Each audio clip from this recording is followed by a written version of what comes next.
Assalamualaikum warahmatullahi wabarakatuh. Perkenalkan, nama saya Muhammad Ibnu. Perkenalkan, nama saya Muhammad Yogi Wijaya. Di sini kami akan membuat video presentasi untuk memenuhi tugas mata kuliah Sistem Informasi Akuntansi. Dan di sini juga kami akan menjelaskan beberapa hal mengenai audit teknologi sistem informasi. Audit sistem informasi awalnya dikenal dengan nama Audit EDP, Electronic Data Processing. Audit EDP muncul ketika para akuntan publik tersertifikasi menyadari pentingnya adanya audit untuk sistem informasi perusahaan. Audit adalah sebuah proses sistematis untuk secara objektif mendapatkan dan mengevaluasi bukti mengenai pernyataan perihal tindakan dan transaksi bernilai ekonomi, untuk memastikan tingkat kesesuaian antara pernyataan tersebut dengan kriteria yang telah ditetapkan, serta mengkomunikasikan hasil-hasilnya pada para pemakai yang berkepentingan. Perusahaan adalah setiap bentuk badan usaha yang menjalankan setiap jenis usaha yang bersifat tetap dan terus-menerus dan didirikan bekerja serta berkedudukan dalam wilayah negara Indonesia untuk tujuan memperoleh keuntungan dan atau laba. Audit sistem informasi pada perusahaan. Dalam lingkup perusahaan, audit sistem informasi dapat ditujukan untuk mengamankan aset-aset perusahaan, menjaga integritas data, menjaga efektivitas sistem, dan mencapai efisiensi sumber daya. Audit keamanan informasi. Keamanan informasi adalah penjagaan informasi dari seluruh ancaman yang mungkin terjadi dalam upaya untuk memastikan atau menjamin kelangsungan bisnis, meminimalisasi risiko bisnis, dan memaksimalkan atau mempercepat pengembalian investasi dan peluang. Tujuan audit sistem informasi. Tujuannya adalah untuk meninjau dan mengevaluasi pengendalian internal yang melindungi sistem tersebut. Ketika melaksanakan audit sistem informasi, para auditor harus memastikan tujuan-tujuannya. Tujuan-tujuan tersebut adalah yang pertama, pengamanan aset, efektivitas sistem, efisiensi sistem, ketersediaan, kerahasiaan, kehandalan, dan menjaga integritas data. Teknologi mengaudit sistem informasi. Yang pertama, pengujian dengan data simulasi. Teknik ini dianggap paling efektif. Pemeriksa dapat langsung memeriksa sistem pengolahan dengan menggunakan transaksi simulasi sebagai bahan pengujian.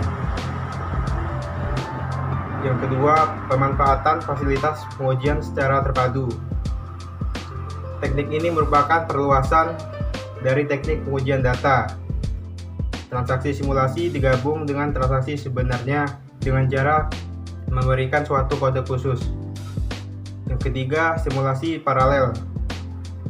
Pemeriksa membuat simulasi pemrosesan dengan memanfaatkan program yang disusun oleh pemeriksa, yaitu suatu model aplikasi yang dipakai secara rutin.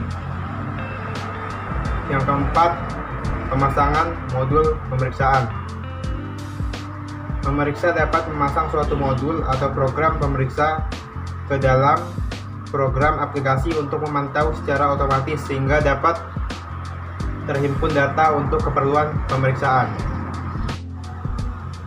Yang kelima, pemakaian perangkat lunak khusus. Untuk pemeriksaan atau audit software, pemeriksa dapat menguji keandalan dokumentasi dan berkas suatu objek pemeriksaan. Yang keenam, metode tracking.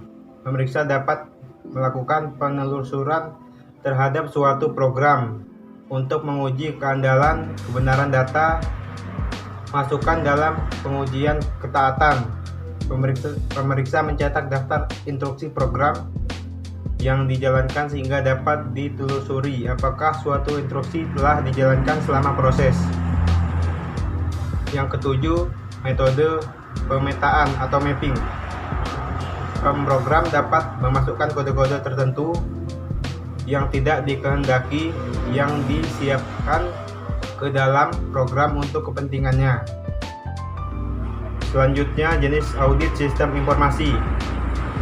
Yang pertama, audit laporan keuangan atau financial statement audit. Audit yang dilakukan untuk mengetahui tingkat kewajaran laporan keuangan yang disajikan oleh perusahaan, apakah sesuai dengan standar akuntansi keuangan serta tidak menyalahi uji materialitas. Yang kedua, audit operasional atau operational audit. Audit terhadap aplikasi komputer terbagi menjadi 3 jenis, antara lain post implementation audit atau audit telah diimplementasi. Auditor memeriksa apakah sistem-sistem aplikasi komputer yang telah diimplementasikan pada suatu organisasi telah sesuai dengan kebutuhan penggunanya dan telah dijalankan dengan sumber daya optimal. Concurrent audit atau audit secara bersama. Auditor menjadi anggota dalam tim pengembangan sistem. Mereka membantu tim untuk meningkatkan kualitas pengembangan sistem yang dibangun oleh para sistem analis, desainer, dan programmer dan akan diimplementasikan. Yang ketiga ada concurrent audit atau audit secara bersama-sama. Dalam mengaudit sistem komputerisasi yang ada, audit ini dilakukan dengan mengevaluasi pengendalian umum dari sistem-sistem komputerisasi yang sudah diimplementasikan pada perusahaan tersebut secara keseluruhan. Yang keempat, ada audit teknologi informasi. Merupakan aktivitas pengujian terhadap pengendalian dari kelompok-kelompok unit infrastruktur dari sebuah sistem atau teknologi informasi.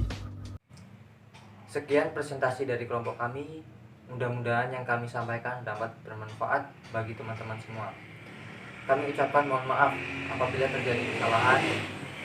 Terima kasih. Wassalamualaikum warahmatullahi wabarakatuh.